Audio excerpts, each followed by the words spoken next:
पहिले आइल बारू बंगाल से घूमे बिहार।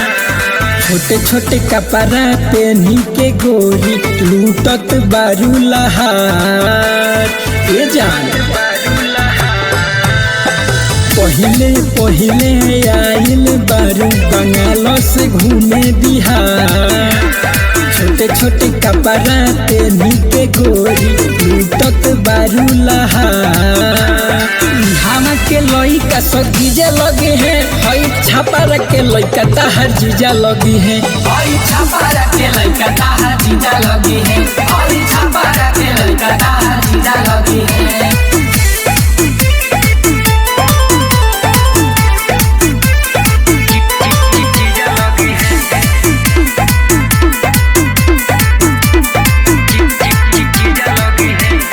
चाइना के बॉर्डर देखा के इंडिया के तू पगलैलू। बर्बाद करेला बिहार के बंगाल से पानी चुएलू। चाइना के बॉर्डर देखा के इंडिया के तू पगलैलू। बर्बाद करेला बिहार के बंगाल से पानी चुएलू। हम जानतानी गोरी तू का चाहतारू हो, अब चढ़ली जवानी भरतारू हो। अब छापारा में आवे खातिर चुमा लगी हो। हई छापारा के लइका ताहर जीजा लगी है।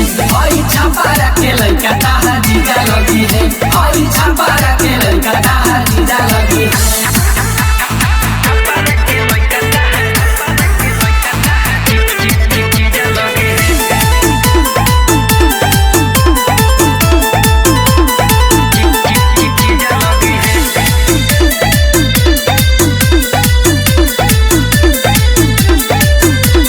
साली तू हऊ बंगाली, साली के जस तू रह।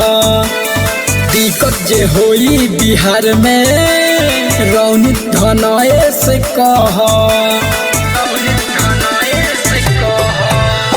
साली तू हऊ बंगाली, साली के जस तू रह। दिक्कत जे होई बिहार में रौनी धनए से कह। 20 साल बाबा के अब जान बारू हो, उमेश के जिए के सामान बारू हो। अब छापारा में नाचे खातिर टैक्स लगी हो। चाइना पाकिस्तान मोर भतीजा लगी है। हई छापारा के लइका ताहर जीजा लगी है।